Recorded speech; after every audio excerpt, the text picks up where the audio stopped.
Bismillahirrahmanirrahim. Assalamualaikum warahmatullahi wabarakatuh.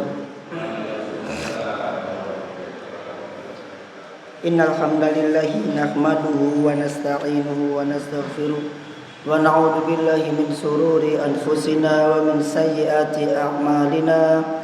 Man yahdihillahu fala mudilla lahu wa man yudlil fala hadiya lahu. Asyhadu an la ilaha illallah wahdahu la syarika lahu wa asyhadu anna Muhammadan abduhu wa rasuluh la nabiyya ba'da. Allahumma salli wa sallim ala sayyidina Muhammad wa ala alihi wa sahbihi ajma'in, amma ba'du. Para jamaah yang dimuliakan oleh Allah Subhanahu wa taala, pada pertemuan yang lalu kita telah belajar tentang masalah al-maula atau budak yang dimerdekakan, yakni terkait apakah budak atau al-maula ini boleh dinisbatkan kepada kelompok atau suku kaumnya. Dan juga kemarin kita belajar tentang masalah umul walad, ya. Apa umul walad?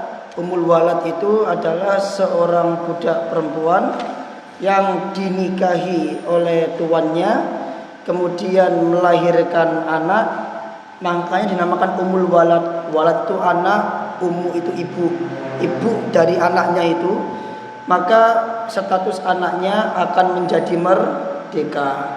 Dan adanya umul walad ini merupakan salah satu cara dari Islam untuk menghapuskan perbudakan. Dan apabila tuan dari si umul walad ini meninggal, maka umul walad ini akan menunggu satu iddah untuk bisa dinikahi oleh orang lain, dan umul walad ini akan mewarisi tuannya.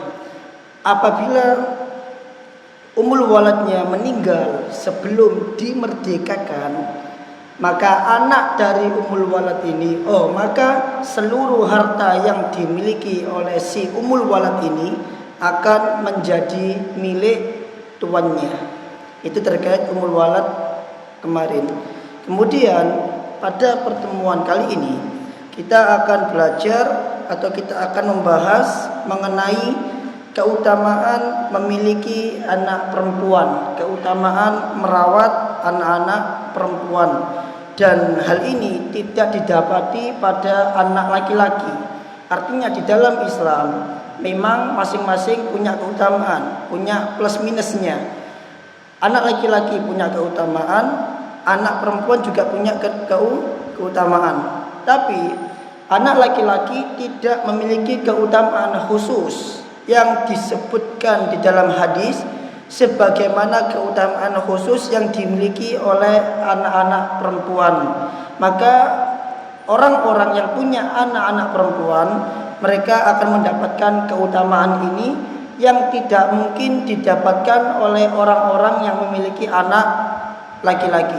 Ini yang akan kita pelajari, dan ada 3 hadis ke depan insyaallah. Dan kita akan jelaskan sedikit tentang bagaimana perempuan di dalam Islam kok sampai ada atau sampai muncul keutamaan seperti ini. Kok bisa sampai Islam itu lebih memunculkan atau lebih mengkhususkan perempuan dibanding laki-laki dalam masalah anak. Nah, kita baca hadisnya. Tafadhol ya, Syekhuna. Assalamualaikum warahmatullahi wabarakatuh. Rahimahullah wa bihi arba'in babu man 'ala jarisaini aw wahidah. Hadatsana Abdullah bin Zaid qala hadatsana Harba bin Imran Abu Hafs at-Tujaybi an Abi Usama al-Mu'afiri an Uqba bin Amir qala sami'tu Rasulullah sallallahu alaihi wasallam yaqul man kana lahu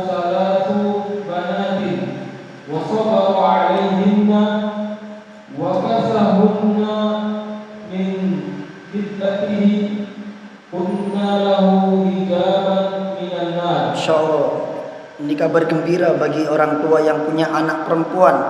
Al-Imam Bukhari mengatakan, babun man ala jariyataini aw wahidatan. Bab barang siapa yang mengasuh atau memelihara jariyataini, dua anak perempuan, aw wahidatan, atau seorang anak perempuan, seorang saja sudah cukup masuk ke dalam keutamaan ini.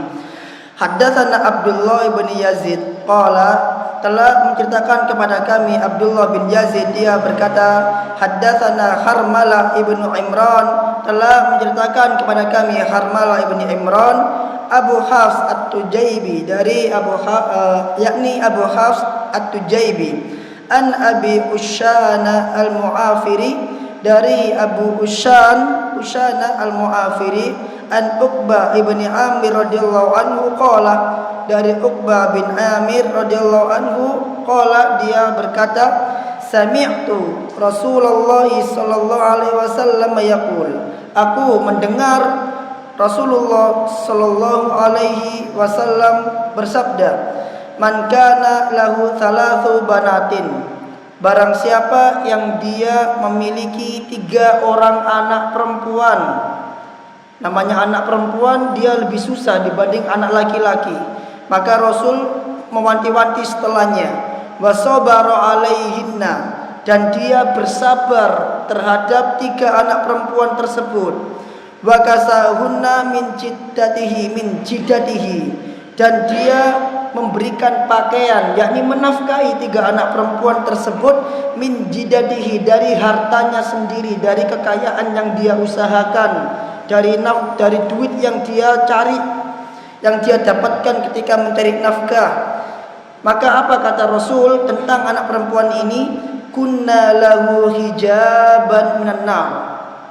Maka kelak anak perempuan ini, 3 anak perempuan ini kelak akan menjadi hijab, penghalang, lahu, bagi orang tuanya, minan nar, dari neraka. Artinya 3 anak perempuan ini bisa menjadi sebab bagi orang tuanya untuk masuk dalam surga dan terhindar dari neraka. Dan keutamaan ini tidak ada pada anak laki-laki. Keutamaan ini hanya berlaku pada anak perempuan.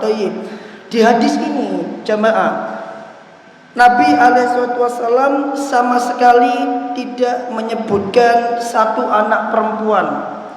Bahkan beliau menyebutkan 3 anak perempuan. Kalau 2 anak perempuan ada hadisnya, tapi 1 anak perempuan itu tidak ada hadisnya.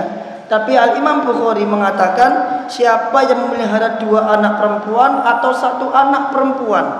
Lalu dari mana? Saat di sini Asy-Syaikh menjelaskan bahwa seakan-akan Imam Bukhari menyebutkan 1 anak perempuan itu bisa menghalangi orang tuanya dari neraka. Itu berdasarkan kias dari sebuah hadis, di mana datang seseorang menemui Nabi SAW, dan dia bertanya, dan dia memiliki banyak anak, dan dia bertanya kepada Rasul SAW,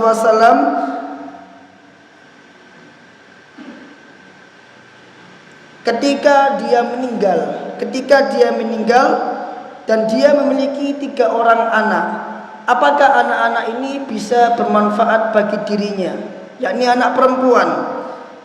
Maka Rasul mengatakan iya, bisa. Kemudian dia mengatakan, qalu fa idza kanu itsnain, ya Rasulullah, bagaimana kalau 2 anak? Maka Rasul mengatakan, fadaka, iya, manfaat. Qalu wa in kana wahidan, lalu bagaimana kalau seorang anak saja? Maka Rasul mengatakan, qala fadaka, ya, hal itu bermanfaat. Dari hadis ini seakan-akan Al-Imam Bukhari memiliki pendapat bahwa kalau 1 anak perempuan itu sudah bisa atau sudah cukup mendapatkan keutamaan ini, meskipun di hadis tidak ada menyebutkan 1 anak perempuan sama sekali. Kalau 2 anak perempuan ada hadisnya, kalau 3 anak perempuan ada hadisnya, tapi kalau 1 anak perempuan khusus itu tidak ada hadisnya. Tapi Al-Imam Bukhari berpendapat 1 anak perempuan itu bisa menjadi atau sudah cukup menjadi sebab orang tuanya terhalang dari api neraka. Nah, Hadis ini kenapa kok muncul di dalam Islam tentang keutamaan anak perempuan? Ini terkait dengan kebiasaan orang-orang kafir Quraisy di masa jahiliyah, di mana di masa jahiliyah mereka betul-betul menganggap aib anak-anak perempuan. Oleh karenanya para perempuan di masa sebelum Islam merupakan kaum yang sangat terhina, kaum yang sangat tertindas, diinjek-injek derajatnya. Maka Islam datang untuk menghapus semua itu. Dan di antara cara menghapus semua itu adalah dengan cara Islam memberikan keutamaan khusus untuk anak perempuan. Artinya untuk memberitahu ternyata anak perempuan itu juga punya keutamaan yang tidak dimiliki oleh para laki-laki, untuk menghapus keyakinan jahiliyah. Di antara kebiasaan orang-orang jahiliyah tentang perempuan adalah bahwasannya mereka, yang pertama, kalau mereka meninggal, mereka tidak akan mau memberikan warisan mereka kepada anak perempuan. Mereka hanya memberikan warisan mereka kepada anak laki-laki saja.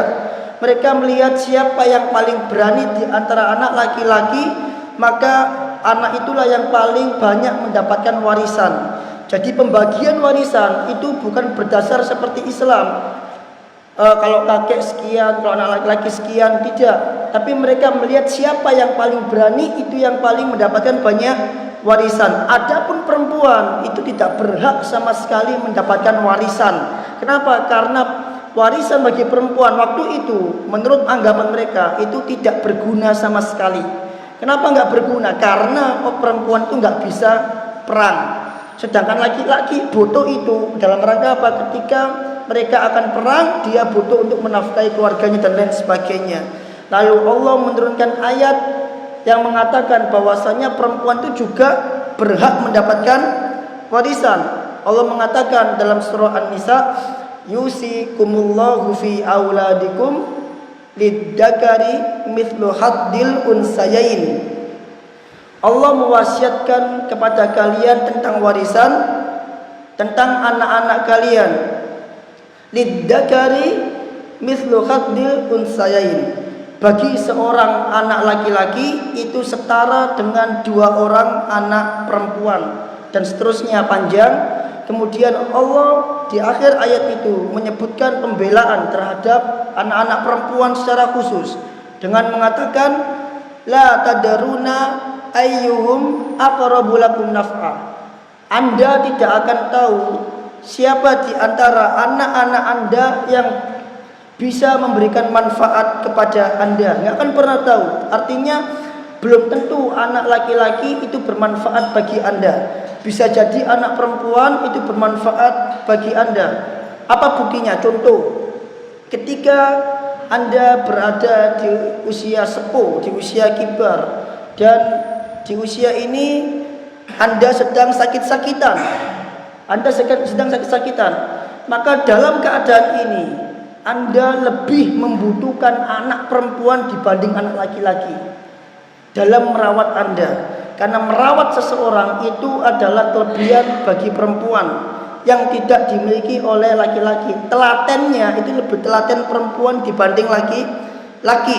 Dan pada saat itu Anda akan lebih butuh anak perempuan. Kenapa Anda nggak butuh anak laki-laki? Karena anak laki-laki saat itu dia fokus untuk mencari nafkah. Kerja dia terbagi antara keluarga dia dengan orang tuanya dia. Maka dia lebih mengutamakan keluarga atau orang tua dia, dan dia nggak mungkin fokus merawat. Adapun anak-anak perempuan, dia bisa izin suaminya untuk pergi ke rumah orang tuanya, merawat orang tuanya tanpa memikirkan nafkah sedikit pun. Kenapa? Karena nafkah dia sudah ditanggung oleh suaminya. Maka kata Allah betul tadi, Allah sudah mengatakan kamu tidak akan pernah tahu anak mana yang bisa memberikan manfaat kepada dirimu, untuk membatalkan anggapan orang-orang kafir bahwa anak perempuan itu nggak punya manfaat sehingga nggak berhak mendapatkan warisan. Kata Allah, bisa jadi kamu nggak tahu anak mana yang bisa memberikan manfaat kepada dirimu. Mungkin bisa jadi anak laki-laki yang kau anggap bermanfaat itu bisa jadi dia tidak bermanfaat. Justru yang bermanfaat adalah anak-anak perempuan. Ini pembelaan Allah Azza wa Jalla. Dan yang kedua, di antara perlakuan mereka terhadap anak-anak perempuan adalah mereka merasa malu kalau punya anak perempuan. Kalau dikabarkan anak perempuan lahir, mereka merasa malu. Dalilnya adalah firman Allah Ta'ala dalam surah Az-Zukhruf. Allah berfirman, wa idza busyira ahadukum bil unsa dalla wajhuhu muswaddan wa huwa kadhib. Dan apabila diberikan kabar gembira kepada mereka tentang kelahiran anak perempuan, dalla wajhu muswadda, maka mendadak wajah mereka itu menghitam. Wa huwa kadhim, karena dia sedih kenapa harus perempuan yang lahir. Yatawara min qaumin, dan ketika dia punya anak perempuan, karena dia malu, maka yatawara min qaumin, dia sembunyi dari masyarakat karena malu punya anak perempuan. Dan yang ketiga, apa anggapan mereka? Mereka kalau punya anak perempuan, maka mereka tidak segan-segan menguburkan mereka hidup-hidup.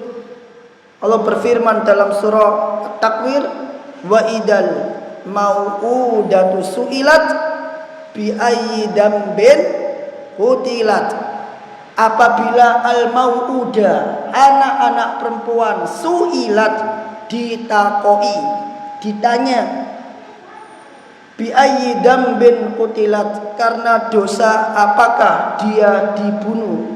Artinya dia dipendam dalam keadaan hidup-hidup. Maka anak-anak perempuan ini nanti di akhirat akan ditanya, bi ayyi dambin qutilat, apa salahmu, apa dosamu sehingga engkau dikubur hidup-hidup. Maksudnya adalah anak ini enggak punya dosa sehingga dia enggak pernah dikubur hidup-hidup. Sehingga ketika ditanya apa salahmu, tentu dia enggak akan bisa menjawab karena memang dia enggak punya salah. Inilah keyakinan orang-orang jahiliyah terhadap anak-anak perempuan dahulu sebelum Islam datang. Adapun riwayat yang sering disampaikan oleh Al-Ustaz Ridwan rahimahullah wa yaghfir lahu dunubahu tentang permasalahan Umar yang mengubur anaknya hidup-hidup, maka riwayat dalam masalah ini adalah batil, dusta, tidak sahih dari Umar radhiyallahu anhu. Ana pernah berniat untuk menyampaikan hal ini kepada Ustaz, tapi kok maju mundur, sungkan. Karena Ustaz sering menyampaikan ini tentang masalah bahwasanya Umar itu dulu pernah mengubur anaknya hidup-hidup. Ketika anaknya bermain, terus sama Umar langsung dipendam. Riwayat tentang ini itu tidak sahih dari Umar. Dia dusta dari Umar. Sehingga yang sahih adalah bahwasanya Umar Ibn Khattab radhiyallahu anhu tidak pernah mengubur anak perempuan hidup. Buktinya apa? Itu Umar punya anak perempuan namanya Hafsah dan masih hidup, dinikahi Nabi alaihi wasallam. Itu artinya Umar tidak pernah mengubur anak perempuannya hidup. Adapun riwayat yang mengatakan bahwasanya Umar pernah punya anak perempuan dan menguburnya hidup-hidup di waktu jahiliyah dulu, maka riwayat masalah ini tidaklah sahih, bahkan dusta atas nama Umar. Akan tetapi riwayat ini tercantum dalam tafsir Ibnu Katsir, dan kita tahu bahwa tafsir Ibnu Katsir sebelum ada tahqiq dari para ulama itu tercampur di dalamnya riwayat yang sahih, dhaif dan lain sebagainya yang dibawakan oleh Al-Hafidz Ibnu Katsir dalam rangka untuk mendukung pendapat atau tafsiran dari ayat tersebut. Kemudian berikutnya, yang keempat, di antara pendapat orang-orang jahiliyah tentang masalah anak perempuan, mereka benci anak perempuan, tapi mereka bersikap kurang ajar kepada Allah Azza wa Jalla. Apa kurang ajarnya mereka? Mereka menisbatkan bahwa Allah itu punya anak-anak perempuan, kata mereka. Karena sebagian di antara mereka itu menyembah para malaikat, dan mereka mengatakan para malaikat itu adalah anak-anak perempuan Allah. Maka Allah bantah mereka dengan mengatakan dalam surah At-Tur, amlahul banatu walakumul banun. Apakah pantas bagi mereka anak laki-laki sedangkan bagiku anak-anak perempuan? Dan juga Allah berfirman dalam surah As-Saffat, fastaftihim ali rabbikal banatu walahumul banun. Tanyalah mereka Muhammad, apakah pantas bagi Tuhanmu anak perempuan sedangkan bagi kalian anak laki-laki? Kenapa kok yang perempuan dinisbatkan kepada Allah? Karena mereka menganggap para malaikat itu adalah anak-anak perempuan atau para perempuan. Allah berfirman dalam surah Az-Zukhruf, wa ja'alul malaikata wa hum ibadur rahmani inatha. Dan mereka menjadikan para malaikat itu sebagai hamba-hamba Allah yang perempuan.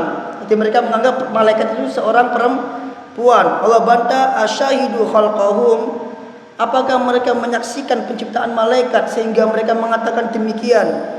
Sanuktabu ma yaqulun, sampai akhir ayat. Kelak kami akan menulis kedustaan mereka. Jadi kalau kita rangkum di papan tulis, maka keyakinan mereka terhadap anak-anak perempuan itu ada 4.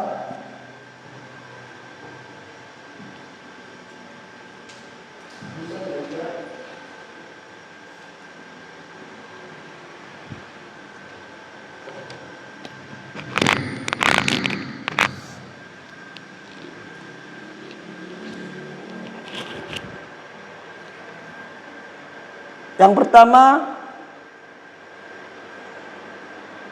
mereka malu punya anak.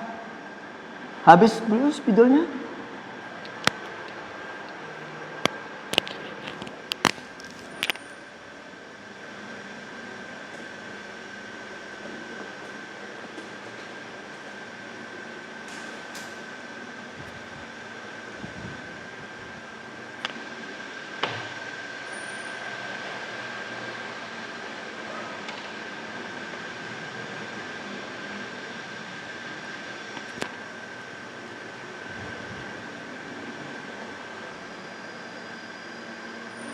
Malu punya anak perempuan.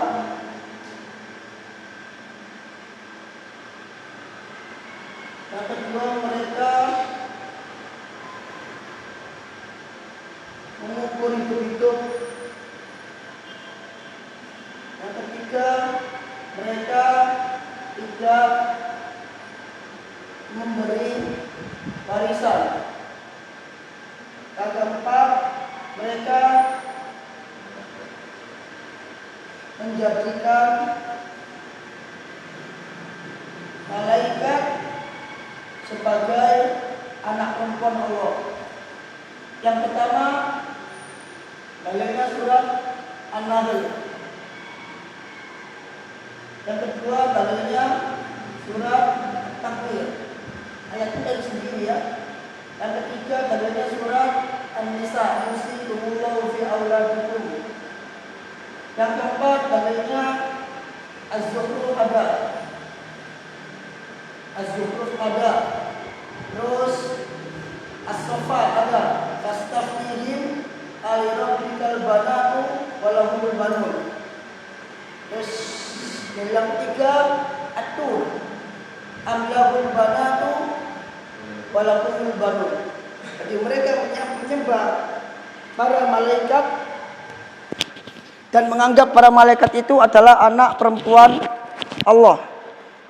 Jadi sebenarnya sebagian orang-orang kafir jahiliyah itu dia tidak hanya menyembah berhala, tapi macam-macam. Kalau antum belajar Al-Qawaidul Arba, kaidah yang ketiga, itu Syekh Muhammad mengatakan begini.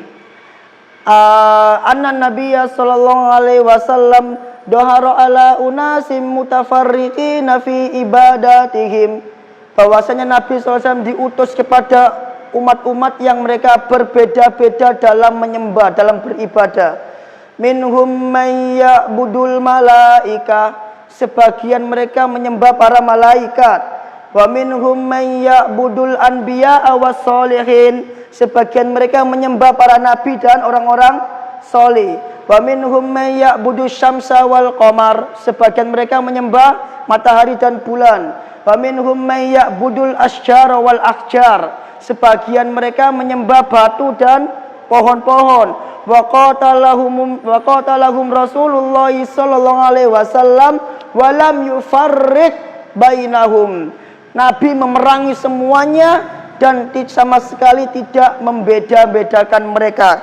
Jadi kalau kita tulis penyembahan orang-orang kafir Quraisy, itu yang pertama mereka menyembah malaikat. Yang kedua, mereka menyembah para nabi dan orang-orang soleh.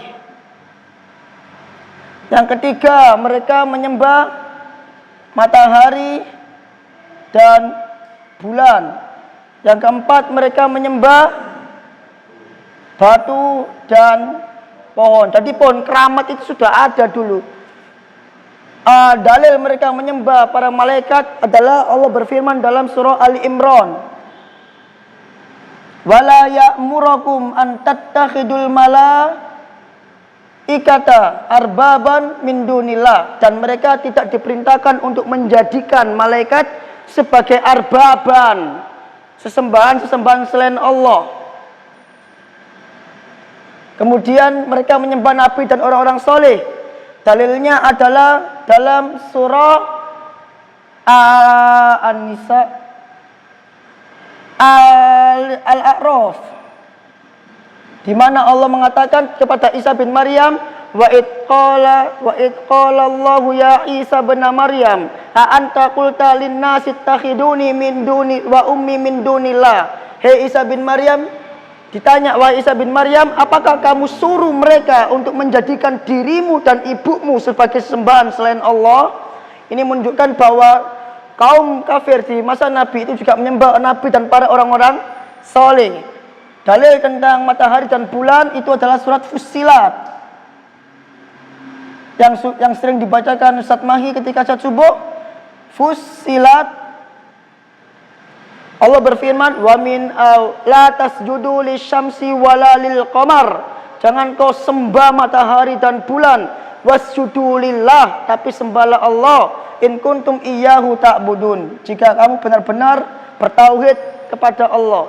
Karena waktu itu terjadi apa? Gerhana matahari disebabkan kematian anaknya Nabi yang bernama Ibrahim. Itu kan mereka langsung keyakinan bahwa matahari ini karena kematian anak Ibrahim. Ini bukti bahwa mereka punya keyakinan khusus terhadap matahari dan bulan.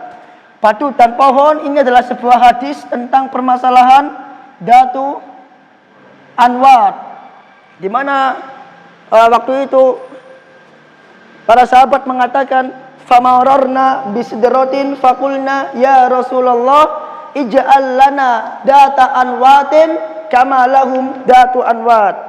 Maka kami pun melewati sebuah sidr. Sidr itu apa? Pohon bidara. Pohon bidara Arab kan sidr ya. Kemudian faqalu, mereka mengatakan, ya Rasulullah ij'al lana data anwatin kama lahum datu anwat. Buatkanlah kami datu anwat sebagaimana dahulu orang-orang kafir punya datu anwat. Datu anwat itu sebuah pohon yang tempat pohon itu digantungkan pedang. Tujuannya apa? Untuk menyalurkan keberanian ke pedang tersebut pohonnya. Itu adalah kebiasaan orang-orang kafir Quraisy sebelum berperang. Dan kebiasaan kita sekarang adalah sesajen. Ini nggak boleh sesajen, sudah ada dulu.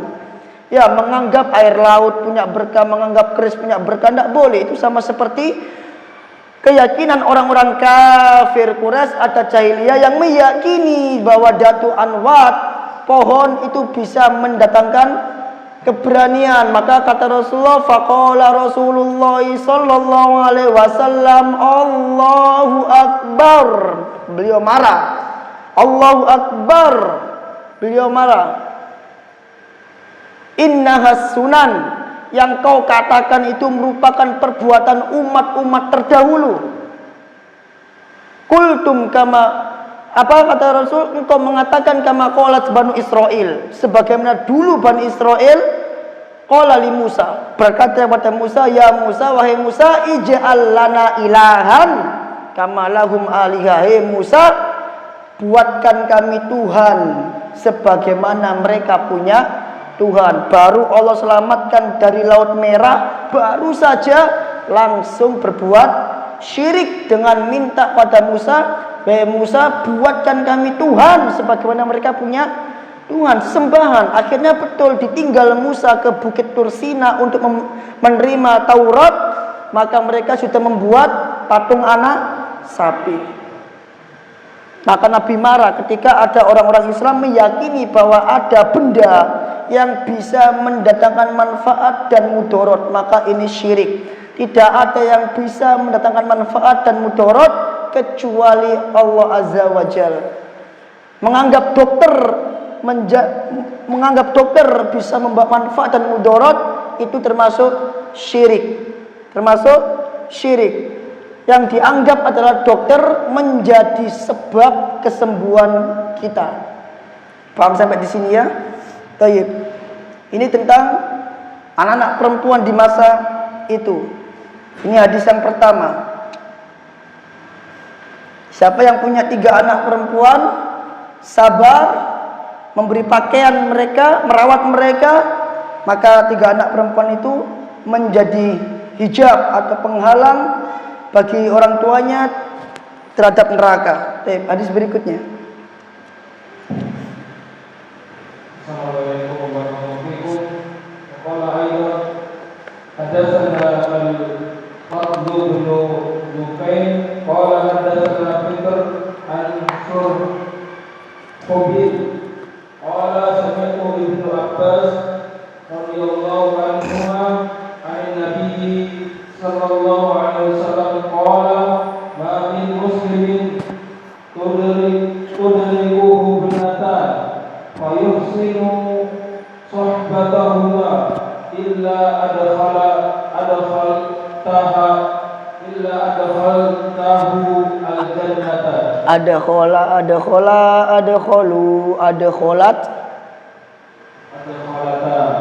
Itu dia.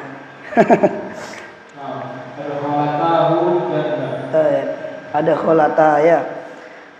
Ini tentang 2 anak perempuan. Apa kata Rasul?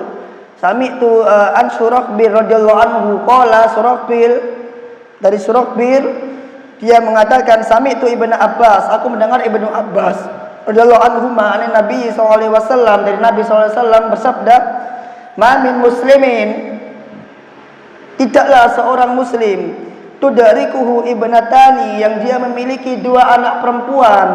Ini yang 2 anak perempuan. Fayuhsinu suhbatahuma, dan dia mempergauli keduanya dengan baik, merawat mereka dengan baik, illa adkholatahul jannah, melainkan kedua perempuan itu, kedua anak perempuan itu menjadi sebab dirinya masuk ke dalam surganya Allah Azza wa Jalla. Kalau di kalangan orang-orang kafir menganggap hina orang-orang perempuan, sebenarnya kalau kita mau teliti jemaah, di kalangan orang-orang Islam sendiri sebagian terkadang melihat orang yang punya anak perempuan itu sebagai aib terkadang. Contoh, terkadang ada orang tanya, "Berapa anaknya?" "Sekian." "Laki apa perempuan?" Perempuan kabeh." "Loh, wedok kabeh." "Wis gak apa-apa, gawe anak maneng." "Loh, kenapa? Kenapa disuruh buat anak lagi? Tidak ada masalah kan?" Nah, jadi terkadang sebagian orang-orang Islam sendiri masih menganggap orang yang punya anak perempuan itu kurang, harus ada laki-lakinya. Kalau seandainya mereka gak menganggap demikian, mereka gak mungkin tanya, mereka gak mungkin dengan raut wajah yang kaget, "Loh, wedok kabeh." "Wis gak apa-apa, gak apa-apa."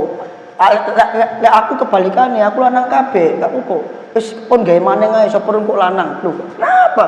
Justru ketika punya anak perempuan itu kunci masuk ke dalam surga yang tidak dimiliki oleh anak laki-laki. Gitu loh. Karena Rasulullah SAW ingin membatalkan anggapan bahwa anak perempuan itu nggak punya manfaat, maka dijadikanlah anak perempuan itu sebagai kunci masuk surga untuk kedua orang tuanya. Artinya anak perempuan ini bermanfaat dan lebih dari laki-laki. Makanya laki-laki punya kelebihan dibanding perempuan dalam satu sisi. Di sisi lain, anak perempuan punya kelebihan yang tidak dimiliki oleh anak laki-laki. Harusnya seneng gitu loh kalau punya anak perempuan semua. Dan Jamaah. Dan kalau kita perhatikan hadis ini juga, ketika Allah membalas anak perempuan dengan surga, itu kita melihat biasanya merawat anak perempuan itu lebih susah dibanding merawat anak laki-laki. Wallahu alam, ini benar atau enggak? Karena anak nggak punya anak laki-laki. Tapi orang-orang mengatakan merawat anak perempuan itu lebih susah daripada anak laki-laki. Laki-laki itu ketika umur sekian dia bisa mandiri, dia bisa kerja sendiri. Tapi perempuan itu dia perlu dibiayain sampai dia nikah. Jadi nafkah untuk anak perempuan itu dia nggak bisa putus sebagaimana putusnya nafkah ke anak laki-laki. Anak laki-laki ketika dia sudah kuliah, sudah kerja, orang tua santai, seneng. Tinggal nunggu di rumah, aman. Tapi anak perempuan ini orang tua harus memperhatikan sampai dia menikah. Dicarikan jodohnya, laki-laki bisa cari sendiri, perempuan dicarikan. Jadi seakan-akan lebih susah anak perempuan. Dan di samping itu, anak perempuan ini adalah anak yang psikologisnya tidak sekuat anak laki-laki, sehingga perlakuan orang tua kepada anak perempuan dan anak laki-laki itu nggak bisa disamakan. Kalau anak laki-laki mungkin dia bisa dimarah-marah, tapi anak perempuan tidak bisa. Hal itu kenapa? Karena kembali kepada fitrahnya mereka yang memang terbuat dari dilak, tulang rusuk yang bengkok. Jadi ketika terlalu keras bahaya. Jadi agak susah.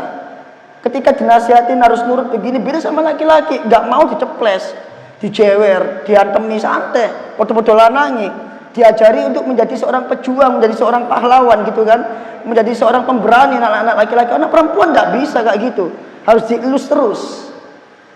Karena dikit-dikit kita marah dia nangis. Anak laki-laki nggak kita marah, bisa jadi dia akan balas marah ke kita. Anak perempuan nggak kita marah dia nangis, agak beda memang. Jadi wajar kalau Allah atau Rasulullah SAW menjanjikan surga, karena sesuatu yang tinggi itu biasanya susah untuk diraih. Paham ya? Jadi ketika Rasul menjanjikan perempuan itu surga, itu tandanya berarti perempuan ini susah untuk dirawat, butuh perjuangan dibanding anak laki-laki. Baik, kemudian yang terakhir, biar 3 hadis, biar cepat tamat kitab ini ya. قال أيضا حدثنا أبو الرحمن قال حدثنا سعيد بن زيد قال حدثني علي بن زيد قال حدثني محمد بن منكدر عن جابر بن عبد الله رضي الله عنه حدثه قال قال رسول الله صلى الله عليه وسلم من كان له 3 بنات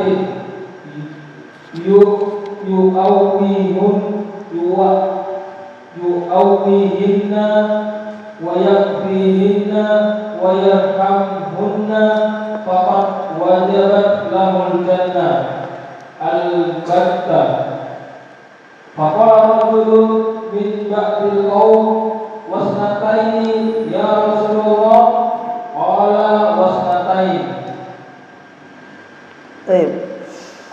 Rasul SAW bersabda, man kana lahu 3 banatin, siapa yang punya 3 anak perempuan, yu'wihinna, merawat dia, wa yakfihinna, mencukupi dia, wa yarhamuhunna, dan menyayangi mereka, faqad wajabat lahul jannah albattata, dan sungguh wajib bagi orang tuanya untuk masuk ke dalam surga. Ngartikannya gitu mantapnya. Kalau kita pakai terjemahan bebas begini, faqad wajabat lahul jannah albattata, maka sungguh bagi orang tuanya adalah surga. Tapi karena lafadznya pakai wajabat, lebih mantap kalau kita mengatakan dan sungguh wajib bagi orang tuanya masuk ke dalam surga. Artinya apa? Pasti ke surga. Faqala rajulun min ba'dil qaum, tiba-tiba ada seseorang dari suatu kaum bertanya kepada Rasul, wasnataini ya Rasulullah, bagaimana kalau 2 anak perempuan? Alhamdulillah saya punya 2 anak perempuan, ini kunci saya berarti kan. Bagaimana kalau 2 ya Rasulullah? Maka Rasul mengatakan wasnataini, 2 juga bisa. Dan juga ada hadis lain senada dengan ini dari Syekh di sini saya bacakan, man kunna lahu 3 banatin aw 3 akhwatin, barang siapa yang punya 3 anak perempuan atau 3 akhwat, 3 perempuan dewasa, fattaqallah, kemudian dia bertakwa kepada Allah, wa aqama alaihinna, menegakkan hak-hak mereka, kana ma'i fil jannah hakada, maka orang ini akan bersamaku di surga, kata Rasul. Akan bersamaku di surga hakada, seperti ini. Seperti ini itu gimana?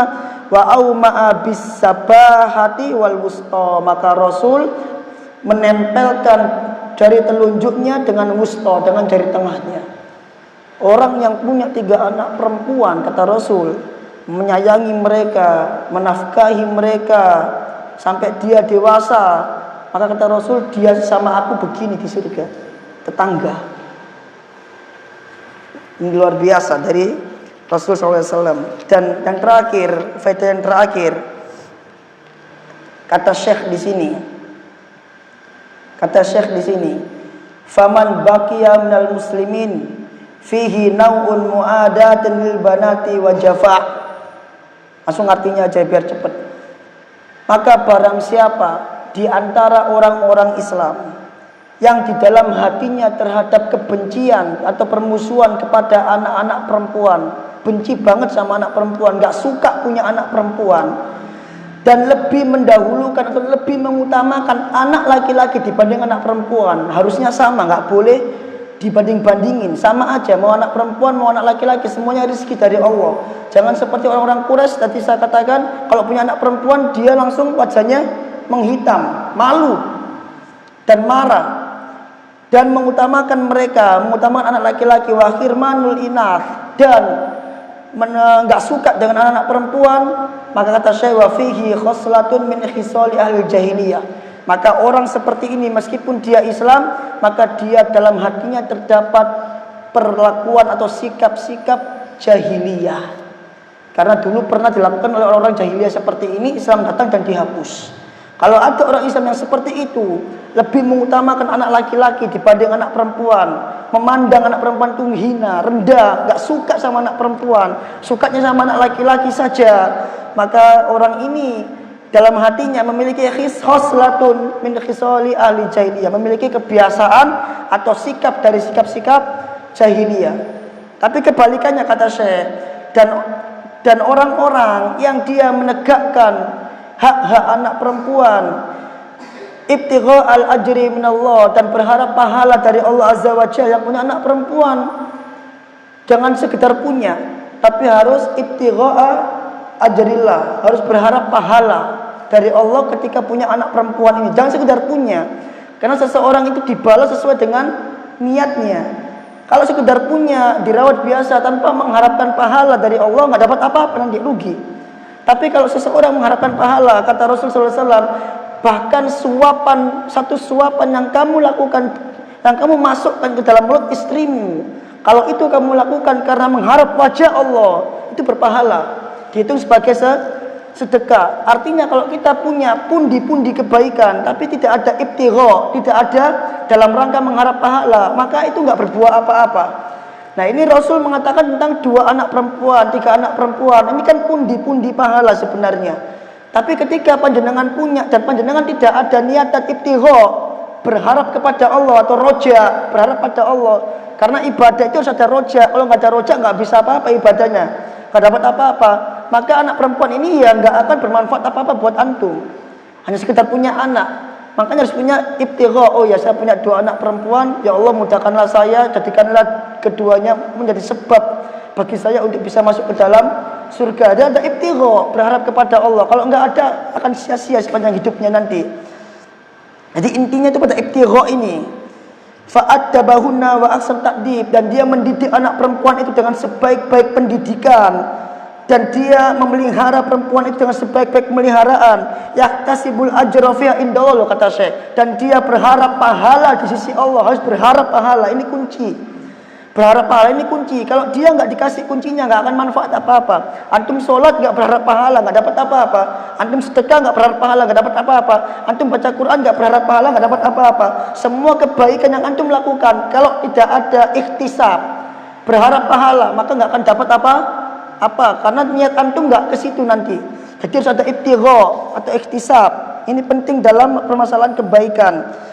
Maka kata Syekh, maka Allah sungguh telah menjanjikan bagi dirinya melalui lisan Rasulnya SAW bi anna lahul jannah, bahwasanya bagi dia adalah surga, dan bahwasannya lebih memperhatikan anak-anak perempuan kanat sitron lahum nar, itu akan menjadi sitron, penghalang bagi dirinya dari api neraka.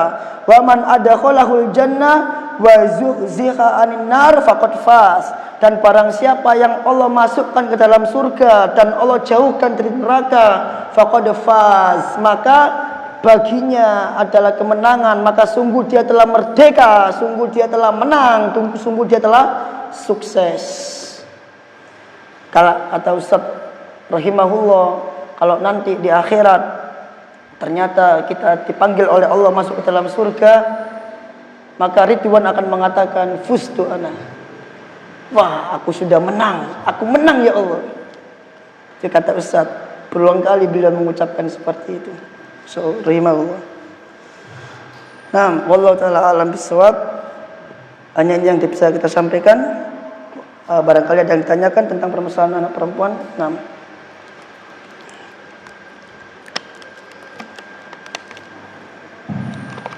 Assalamualaikum warahmatullahi wabarakatuh. Ana dengar ada beberapa hal kenapa orang zaman sekarang agak mirip sama jahiliyah itu mengenai anak perempuan.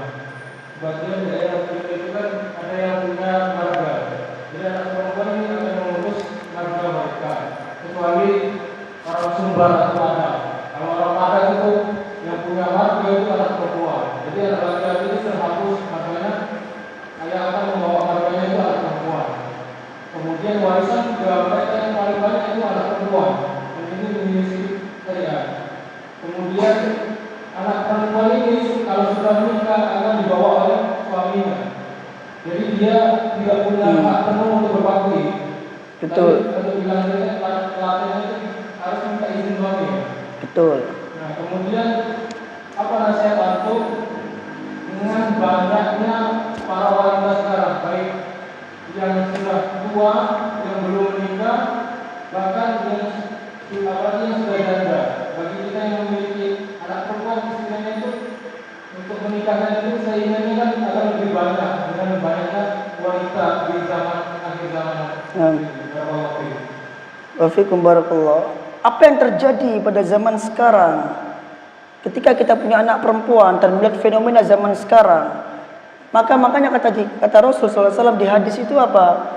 Dijaga itu anak perempuan. Siapa yang punya anak perempuan dan menjaga dia, jadi dijaga sampai kapan? Sampai dia menikah dan menemukan pasangan hidupnya. Baru setelah itu tugas orang tua selesai. Karena akdun nikah, akdun itu artinya perjanjian. Artinya ketika sudah diakdun, diakad, itu artinya tugas orang tua itu dilimpahkan kepada suami, sehingga suami itu dia memiliki tugas sebagaimana tugas orang tua, merawat anaknya, maksudnya anak si orang tua ini yang perempuan, merawatnya, memelihara dia, menafkahi dia, dan mempergauli dia dengan baik sebagaimana orang tuanya dahulu merawat, mempergauli, memelihara si anak perempuan ini. Jadi karena akdun itu adalah apa yang dihalalkan bagi orang tua dan yang diwajibkan bagi orang tua itu berpindah kepada suami. Maka dalam masalah ini kita husnudzon kepada Allah Azza wa Jalla dan kita jaga para perempuan itu. Kalau permasalahan yang disampaikan tadi itu memang betul adanya, karena perempuan itu bisa memutus nasab kemuliaan. Makanya diantaranya orang-orang syarifah, para syarifah yang memiliki nasab sampai Hasan atau Husain, itu dia tidak menikah melainkan kepada laki-laki yang punya nasab serupa. Apakah boleh? Boleh, karena ini termasuk diantara al-mukafa, yakni sekufu. Kalau antum mempelajari fikih tentang masalah kufu, diantara sekufu adalah ketika dia memiliki nasab atau kemuliaan yang sama. Ketika dia memiliki kemuliaan yang sama, itu baru dinamakan sekufu. Tapi itu tidak wajib. Dalam Islam tidak wajib, karena Islam tidak melihat kepada nasabnya. Yang Islam lihat adalah agamanya atau tampangnya. Apakah tampangnya dipakai pertimbangan atau agamanya dipakai pertimbangan. Demikian juga ketika warisan, ini juga keliru. Sebagian orang yang nggak paham waris, mereka kalau meninggal mereka bagi rata semuanya warisan. Ini bukan, kalau gitu Ini keliru, menyelisih Islam. Dan biasanya para wanita nggak ridho kalau laki-laki dibagi melebihi wanita, nggak ridho. Mereka pengennya dibagi rata. Seakan-akan warisan itu seperti apa ya? Seperti hadiah, padahal bukan. Kenapa kok Islam itu menjadikan para wanita itu separuhnya laki-laki yang lebih banyak? Karena laki-laki itu dia tertanggung kewajiban nafkah. Ini hikmahnya. Jadi lebihnya warisan untuk laki-laki itu agar memudahkan dia untuk menafkahi keluarganya. Perempuan tidak punya tanggungan itu. Itulah kenapa Islam melebihkan laki-laki dibanding perempuan. Kalau dibagi rata maka ini salah.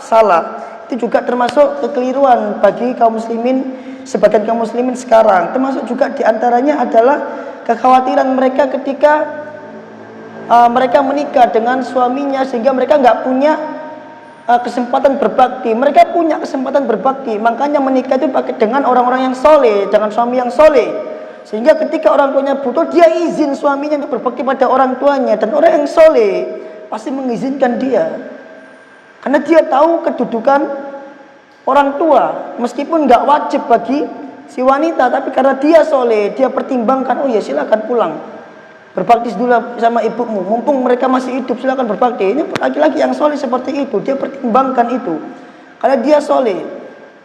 Dan tentunya yang orang soleh itu pasti dia merasakan begini jamaah.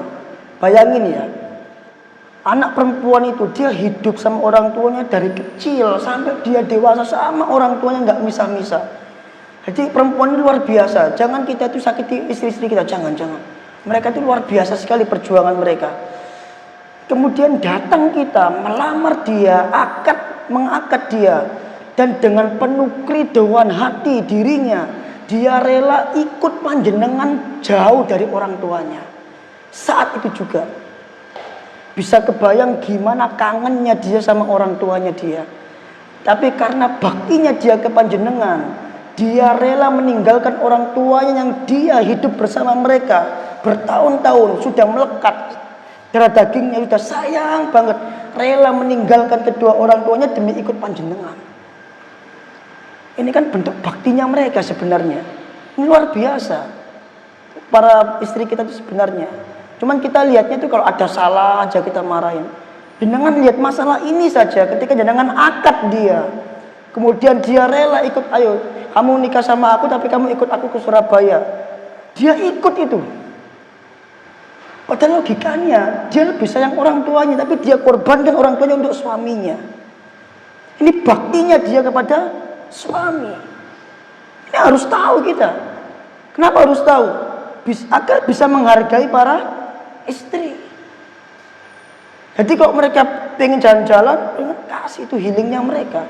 Ajak sekali-sekali mereka belanja, jalan-jalan. Jenuh mereka di rumah. Dapur terus urusannya. Dapur terus, kita enak bisa jajan kemana-mana, dia enggak. Nah ini penting, perjuangan mereka luar biasa, jauh-jauh meninggalkan orang tua ikut. Nah bagi orang tua yang seperti ini husnudzon kepada Allah Azza wa Jalla. Tugas dia memang sampai ketika akad. Setelah akad bukan tugas lagi, bukan tugas dia. Nah ketika terjadi hal ini maka husnudzon kepada Allah, bahwa Allah batal ajru, bahwa Allah sudah menetapkan pahalanya insya Allah. Husnudzon kepada Allah itu penting. Nah, ada lagi? Yang lain selain beliau? Ilmu itu, para salaf ditanya, bagaimana kau dapat ilmu? Mereka mengatakan bilisanin su'ul, dengan lisan yang suka tanya. Itu kunci ilmu. Mana? Bagaimana dengan anak angkat? Bagaimana dengan anak angkat? Sama, karena di hadis ini Nabi SAW tidak memberikan rincian apakah anak kandung atau anak angkat. Yang jelas ketika dia memelihara seorang anak perempuan, menafkahi dia sampai dia dewasa, maka dia masuk ke dalam hadis ini insya Allah. Sama, karena susahnya sama aja. Bahkan mungkin anak angkat lebih susah karena dia harus menjadikan anak angkat itu seakan-akan anaknya sendiri kan. Dan tentu beda dengan seseorang yang punya anak kandung sendiri. Makanya sebagian orang terkadang mereka lebih mementingkan anak kandungnya dibanding anak angkatnya. Karena memang beda, darahnya itu beda. Jadi sehingga perasaan orang tua ke anak kandung dan anak angkat itu berbeda. Itu sudah fitrah memang. Tapi ya di sini Nabi nggak rinci apakah anak kandung atau anak angkat. Selama dia memelihara anak perempuan, menafkahi dia, memberi pakaian dia dari kekayaannya, wa kiswatuhunna, wa kasauhunna, maka insya Allah masuk ke dalam hadis ini biidznillah. Nah.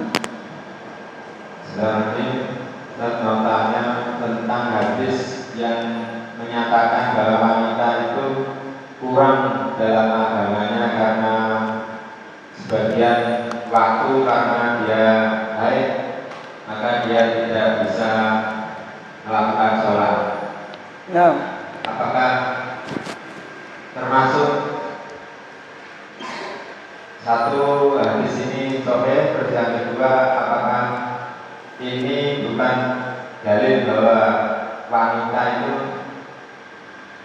kelemahannya banyak gitu kan? Nah, ini pertanyaan bagus dijelaskan oleh Syekh Muhammad bin Shalih Al-Utsaimin karena hadis ini masuk ke dalam hadis bab haid dalam kitab Bulughul Maram. Beliau Syekh Al-Utsaimin itu diantara enaknya penjelasan beliau itu terkadang beliau tanya sendiri dijawab sendiri. Itu kebiasaan Syekh Al-Utsaimin ketika ceramah, beliau tanya dijawab sendiri sehingga orang-orang itu mendapatkan faedah dari jawaban itu. Nah, beliau menulis di situ apakah kurangnya akal dan agama seorang wanita itu merupakan suatu bentuk penghinaan Islam kepada wanita tersebut, suatu bentuk hal yang tercela kepada wanita tersebut. Maka Syekh mengatakan kurangnya agama seseorang itu adalah seperti kurangnya iman, karena agama dan iman itu sama. Maka kurangnya iman itu ada dua macam, kekurangan yang terpuji dan kekurangan yang tercela. Kalau kurangnya iman dia disebabkan hal-hal maksiat, maka kurangnya agama pada dirinya itu adalah kurang yang tercela. Tapi kalau kurangnya agama dia atau kurangnya aman yang ada pada dirinya disebabkan oleh hal-hal yang disyariatkan seperti haid, ini memang Allah fitrahkan, Allah syariatkan, maka kurangnya agama yang ada pada dirinya itu tidak menjadi kekurangan yang tercela, tapi menjadi kekurangan yang terpuji, karena memang fitrahnya seperti itu dan itu menyimpan banyak hikmah. Karena kenapa kok dinamakan kurang agamanya atau kurang akalnya? Kenapa kurang agamanya? Karena di saat orang laki-laki mendapatkan pahala penuh karena dia nggak haid, maka perempuan tidak bisa memiliki pahala yang penuh sebagaimana laki-laki. Kalau laki-laki bisa puasa sebulan Ramadan penuh, maka dia membawa borongan pahala yang sangat banyak yang tidak mungkin dimiliki oleh perempuan karena dia haid. Itulah kenapa perempuan dinamakan kurang agamanya, karena pahala dia nggak sempurna sebagaimana laki. Tapi luar biasanya adalah Islam itu bisa memberikan pahala yang sempurna pada perempuan. Kapan? Kuncinya satu yang saya katakan di awal, ketika dia ihtisab, ketika dia berharap pahala. Artinya ketika dia haid, dia nggak seneng. Jangan sampai ada perempuan haid, alhamdulillah aku haid nggak sholat, pray, seneng nggak sholat, maka haidnya menjadi dosa bagi dirinya karena dia seneng nggak sholat. Ya kan? Karena mungkin sebagian orang yang lemah imannya menganggap sholat itu capek, pekerjaan, sholat maneng, banyak kesibukan. Ketika dia libur sholat dia seneng, dia bisa mengerjakan banyak aktivitas yang lain sehingga dia ketika haid dia seneng, maka haidnya ini bisa berdosa bagi dirinya. Tapi ketika dia haid dan dia berharap pada Allah, maka Allah bisa memberikan dia pahala secara sempurna meskipun dia haid. Paham ya?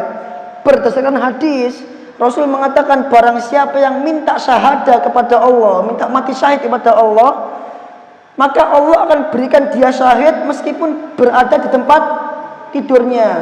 Orang ini apakah dia berperang? Tidak.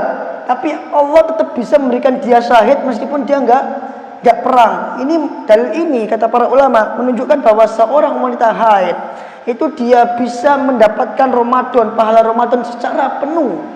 bisa mendapatkan pahala sholat malam dia secara penuh ketika dia dengan haidnya itu melakukan ihtisab kepada Allah.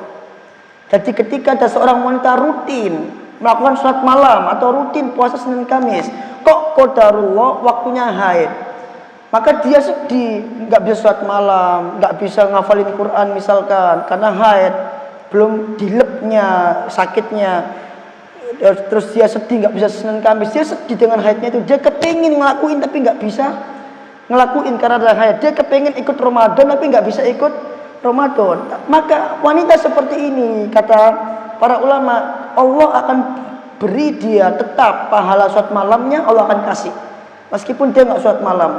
Pahala Senin Kamisnya Allah akan kasih meskipun dia nggak sholat Senin Kamis, dengan syarat dia melakukan rutin ibadah tersebut sebelum haid. Jadi ini bukan suatu dalil yang menunjukkan bahwa perempuan itu jelek dalam Islam. Tidak, justru terpuji dia. Buktinya dia tetap Allah siapkan pahala yang sempurna meskipun dia haid atau nifas. Itu jawaban dia. Nah, tamam? Sampun sepertinya. Alhamdulillah saya. Oh, ada lagi. Monggo. Saya ingin selain Mas Furqon dan Pak Nanang yang bertanya. Assalamualaikum Ustaz. Tadi dijelaskan jika hadis tadi menerangkan bahwa keutamaan anak perempuan jika kedua. Tapi di dalam perkembangannya anak perempuan ini, misalkan anak perempuan ini mereka menjadi kafir. Atau bisa jadi menikah dengan ahli kitab, atau dia mungkin dan sebagainya. Yang kedua, anak perempuan itu menjadi ahli maksiat, bisa jadi penyanyi segala macam. Itu apa efeknya kepada orang tua anak perempuan tersebut? Nah, wa fikum barakallah. Kita lihat dulu orang tuanya. Karena ketika Rasul SAW menjanjikan surga, ini Rasul memberi syarat-syarat di sini. Memberi syarat. Ketika pada akhirnya misalkan perempuan ini dia kafir atau murtad, disebabkan karena orang tuanya tidak menjaga dia. Kok bisa dia menikah dengan ahlul kitab? Berarti dia berteman dengan mereka. Berarti tidak dikontrol oleh orang tuanya pertemanannya. Atau mungkin dia pacaran dengan mereka, berarti nggak dikontrol. Kok bisa dia ngefan orang kafir? Berarti nggak dikontrol HP-nya sama orang tuanya, dibiarin. Maka yang seperti ini, meskipun punya anak perempuan, nggak akan bisa menjadikan dia masuk ke dalam surga. Karena Rasul punya syarat tadi. Syaratnya apa? Punya anak perempuan, wayuwihinna dipelihara, dididik, dijaga, dipelihara. Namanya orang melihara kan begitu. Kok kita bertani ya, Pak Nanang ya? Kita jaga tanaman itu biar nggak diserang hama. Tiap hari kita cek daunnya ada hamanya enggak. Itu namanya dipelihara seperti itu. Dipelihara itu bukan seperti nanam, disiram, dibiarin tumbuh, nggak akan bisa tumbuh tanaman kalau enggak dirawat. Jadi pelihara itu ya dirawat, dijaga dengan baik, dicukupin. Nah kalau orang tua nggak melakukan syarat-syarat ini, meskipun dia punya anak perempuan, maka anak perempuannya nggak akan bisa membuat dia masuk ke dalam surga.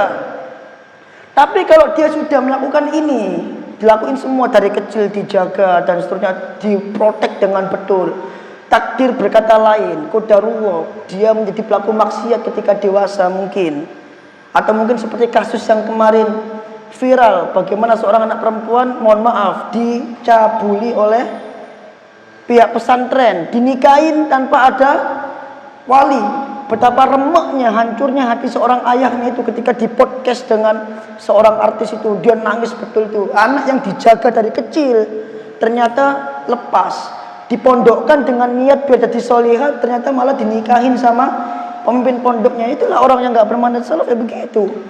Tapi di manhaj kita juga ada yang seperti itu kan gitu, nggak menutup kemungkinan itu. Tergantung orangnya masing-masing. Maka yang seperti ini, insya Allah tetap ada pahalanya bagi orang tuanya. Orang tuanya nggak gagal, enggak. Karena memang takdirnya berkata lain. Dia sudah berusaha untuk mengamalkan, menjaga dia, dipondokkan pun dalam rangka untuk menjaga perempuan itu.